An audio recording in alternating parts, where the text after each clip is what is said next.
आज दिल्ली प्रदेश और दिल्ली की जनता के लिए, इस विधानसभा के लिए बहुत ही दुखदायक दिन है कि शायद दिल्ली के इतिहास का सबसे बड़े घोटाले के ऊपर चर्चा करने के लिए हम सब लोग एकत्रित हुए हैं।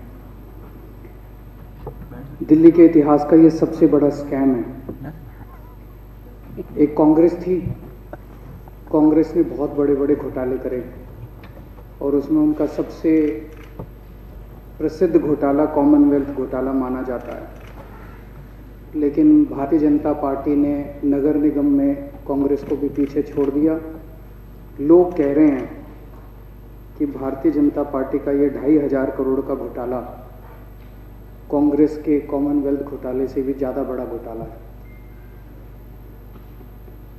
ये तो भला हो दिल्ली के लोगों का कि इन्होंने दिल्ली सरकार इनको नहीं दी, नहीं तो पता नहीं दिल्ली सरकार के अंदर ये क्या हाल करते। और 2,500 करोड़ रुपए का ये घोटाला तो इस साल का है, एक नगर निगम का है। अगर 15 साल का हिसाब किताब लिया जाए और तीनों नगर निगमों का हिसाब किताब लिया जाए तो पता नहीं कितने करोड़, कितने हजार करोड़ का घोटाला अभी तक इन्होंने 15 साल में किया होगा। जैसे अभी मंत्री जी बता रहे थे, ये कोई हम नहीं कह रहे, आम आदमी पार्टी वाले कहें कि नगर निगम में घोटाला है तो कहा जाएगा वे राजनीति कर रहे हैं। अभी अगर बाहर चल के सड़क में जो पहले 10 आदमी मिले हैं उनसे पूछ लो जी नगर निगम में भ्रष्टाचार है कि नहीं है, 10 के 10 आदमी कहेंगे हाँ जी नगर निगम में बहुत ज़्यादा भ्रष्टाचार है। और उन्हीं से पूछ लो जी दिल्ली सरकार के अंदर भ्रष्टाचार है, कहेंगे नहीं जी बड़ी ईमानदार सरकार है। तो दिल्ली के अंदर हर आदमी मानता है कि अगर आपने कोई मकान बनाना है, लेंटर डालना है, तो लेंटर डालने के कोई भी, जैसे अभी मंत्री जी ने बताया कि आरएसएस के 10% डिस्काउंट है, बाकी कोई डिस्काउंट नहीं है। हर आदमी को पैसे देने पड़ते हैं, हर आदमी को। और बताते हैं 5,000 से 10,000 करोड़ रुपए सालाना का ये लेंटर का ही घोटाले का अमाउंट है। केवल लेंटर का घोटाला अगर ये बंद कर दें नगर निगम वाले तो 5 से 10,000 करोड़ रुपए का रेवेन्यू इनका इससे आ सकता है। और ये बीजेपी खुद भी मानती है।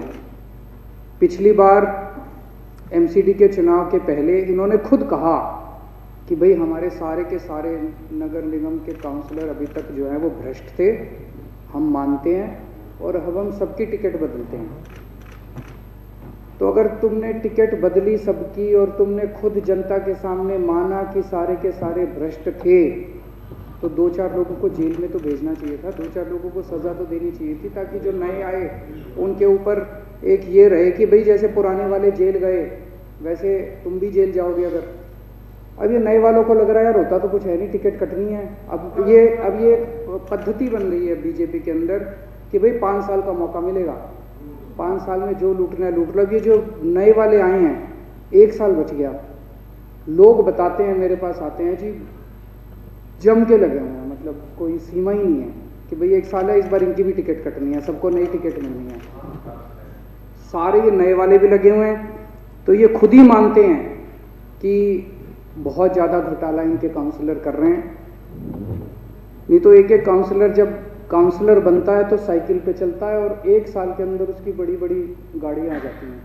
वो कहाँ से आता है? बड़े बड़े बंगले बन जाते हैं, ज़मीनें आ जाती हैं, कहाँ से आता है ये सारा पैसा? ये 2,500 करोड़ किसका पैसा था? ये सफाई कर्मचारियों का पैसा था।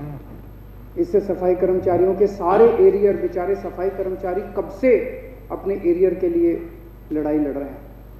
अगर ये 2,500 करोड़ का घोटाला नहीं होता तो ये सफाई कर्मचारियों को उनकी तनख्वाह मिल सकती थी, उनको उनके सारे एरियर मिल सकते थे।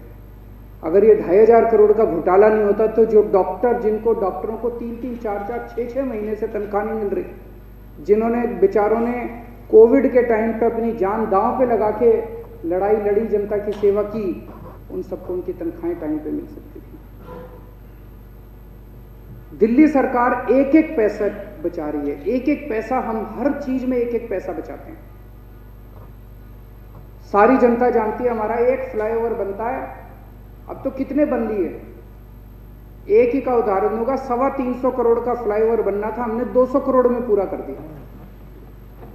एक एक पैसा बचा बचा के, और इसी वजह से हम जनता को इतनी सहूलियतें दे पा रहे हैं कि बिजली भी मुफ्त कर दी, पानी भी मुफ्त कर दिया, दवाई भी मुफ्त कर दी, स्कूल भी मुफ्त कर दिए, महिलाओं का सफ़र भी मुफ्त कर दिया। कितनी वो इसीलिए क्योंकि हम एक एक पैसा बचा रहे हैं।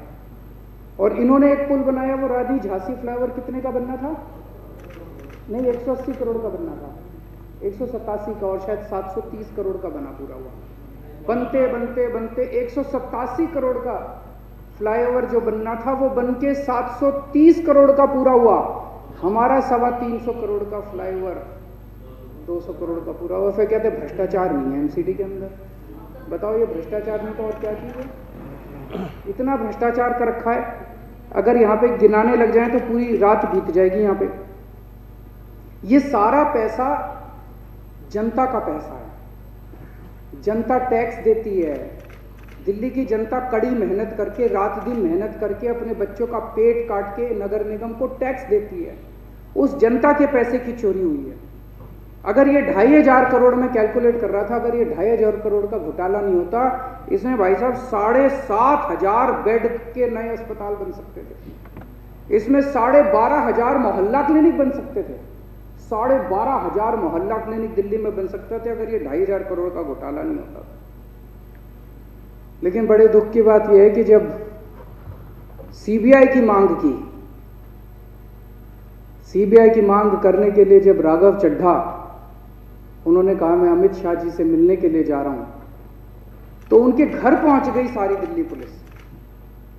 बलात्कारियों को पकड़ने के लिए पुलिस नहीं जाती, राघव चड्ढा को पकड़ने के लिए दिल्ली पुलिस ने इनको इनके घर से गिरफ्तार कर लिया। दिल्ली पुलिस ऋतुराज को भी किया था, 6 लोगों को उनके घर से गिरफ्तार कर लिया। बताओ, क्या अमित शाह जी से देश की जनता नहीं मिल सकती? चुने हुए प्रतिनिधि नहीं मिल सकते? अगर अमित शाह जी भी इनके साथ बैठ के एक कप चाय पी लेते तो इनका बड़ा अच्छा, इनका मन लगता।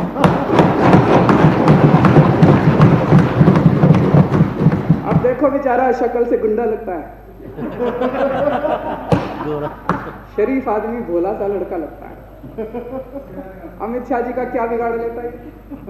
बैठ के चाय पी लेते बच्चे के साथ, बच्चे के साथ बैठ के चाय पी लेते, खुश हो जाता। हद तो तब हो गई अतीशी मार लेना। पूरी दुनिया इनके काम की चर्चा करती है कि इस महिला ने गजब का काम किया है शिक्षा के ऊपर, देश के लिए इतना बड़ा कंट्रीब्यूशन किया है। वो एक चुनी हुई विधायक है, विधायक का एक प्रोटोकॉल होता है।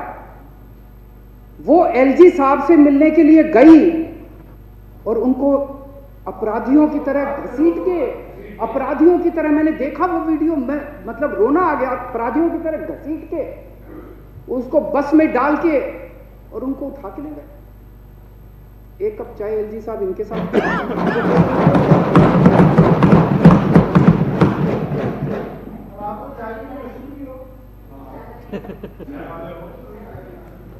तो ये तो सही नहीं है।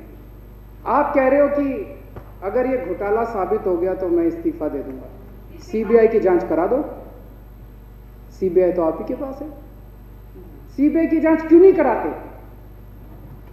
हम छाती ठोक के कह रहे हैं हमारी सारी फाइलों की सीबीआई ने जांच कर ली। सीबीआई ने मेरे दफ्तर पे रेड मारी, सीबीआई ने मेरे घर पे रेड मारी, इनकम टैक्स वाले ने 2 बार इसकी रेड मार ली, सतेंद्र जैन की रेड करी, 2 बार आ चुके इसके यहाँ, सतेंद्र जैन के यहाँ 2 बार रेड मार चुके। हमने तो हमेशा उनको चाय पिलाई, जब सीबीआई वाले उनको भी चाय पिलाई और जब इनकम टैक्स वाले आए उनको भी चाय पिलाई। हमने कभी मना नहीं किया, क्योंकि दाल में कुछ काला है ही, दाल पूरी साफ है, दिल में कुछ काला नहीं है। यहां तो जैसे ही हमने कहा हमारे सीबीआई की जांच कराओ, तो जिन्होंने चोरी की उनको तो नहीं पकड़ा, जिन्होंने मांग की उनको उनके घर से उठवा लिया। तो दाल ही काली है पूरी की पूरी इसमें। तो सीबीआई की जांच करा लो, सीबीआई में साफ हो जाएगा। अगर जांच हुई सीबीआई में पता चल जाएगा भाई 2500 करोड़ का घोटाला हुआ है। तो ये 15 साल का काला युग था भारतीय जनता पार्टी का, नगर निगम का। और इस काले युग का अब अंत होना है। पाप का घड़ा जब भर जाता है तो 1 साल और बचा है और मुझे पूरी उम्मीद है कि अब दिल्ली के 2 करोड़ लोग मिलके इस काले युग का अंत करेंगे। दिल्ली के सामने 2 मॉडल हैं, एक बीजेपी का मॉडल है जो एमसीडी में है और एक आम आदमी का मॉडल है जो दिल्ली सरकार में है। इस बार फरवरी में दिल्ली में चुनाव हुए थे। दिल्ली के लोगों ने दोनों मॉडल में से एक मॉडल चुनना था, तो दिल्ली के लोगों ने आम आदमी पार्टी का मॉडल चुन के 62 सीट दी और दिल्ली के लोगों ने भाजपा का मॉडल चुन के 8 सीट दी। अब मैं उम्मीद करता हूं कि आने वाले समय में इस मॉडल को पूरी तरह से दिल्ली के लोग नकारेंगे। मुझे बेहद दुख है जो ये कह रहे 13,000 करोड़ देने हैं, 13,000 करोड़ देने हैं, 13,000 करोड़ देने हैं। नगर निगम के लोग कोर्ट में भी हुआ है, कोर्ट में 1 बार नहीं, 2 बार नहीं, 3 बार नहीं, पता नहीं कितनी बार ऑर्डर हो चुके हैं कि भाई जितना पैसा दिल्ली सरकार ने देना था सारा दे दिया। तो जब कोर्ट ने कह दिया, हाई कोर्ट ने भी कह दिया, सुप्रीम कोर्ट ने भी कह दिया भाई जितना पैसा बनता था सारा दे दिया,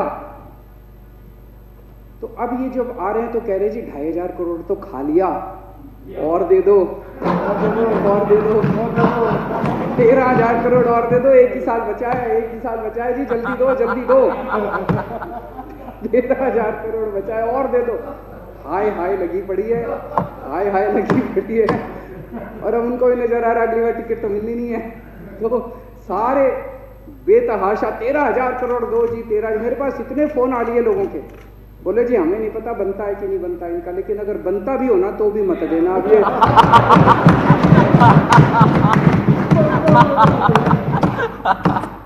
ये सारा पैसा खा जाएंगे। बहुत दुख होता है कि अभी एमसीडी पे, तीनों एमसीडी पे ताला लगा है, ना तो वहाँ कमिश्नर है और ना वहाँ मेयर हैं। मेयर यहाँ धरने पे बैठे हैं और कमिश्नरों को तो इन्होंने नियुक्ति नहीं कर रखी, तो तीनों एमसीडी के ऊपर ताला लगा पड़ा है। दिल्ली की जनता का क्या होगा, हमें बहुत दुख होता है। मैं दिल्ली की जनता से अपील करना चाहता हूँ कि 1 साल के बाद चुनाव हैं, अब बस बहुत हो गया। इन लोगों का ड्रामा, इन लोगों की नौटंकी, इन लोगों की राजनीति, गंदी राजनीति, अब इससे दिल्ली की जनता त्रस्त हो चुकी है, इसको ख़त्म करना चाहती है। और मैं उम्मीद करता हूँ कि अगले साल जब भी चुनाव होंगे इससे दिल्ली की जनता को मुक्ति मिलेगी। जो सौरभ भारद्वाज ने प्रस्ताव रखा है उसका मैं पूरी तरह से समर्थन करता हूं। अब श्री सौरभ भारद्वाज जी माननीय सदस्य द्वारा प्रस्तुत संकल्प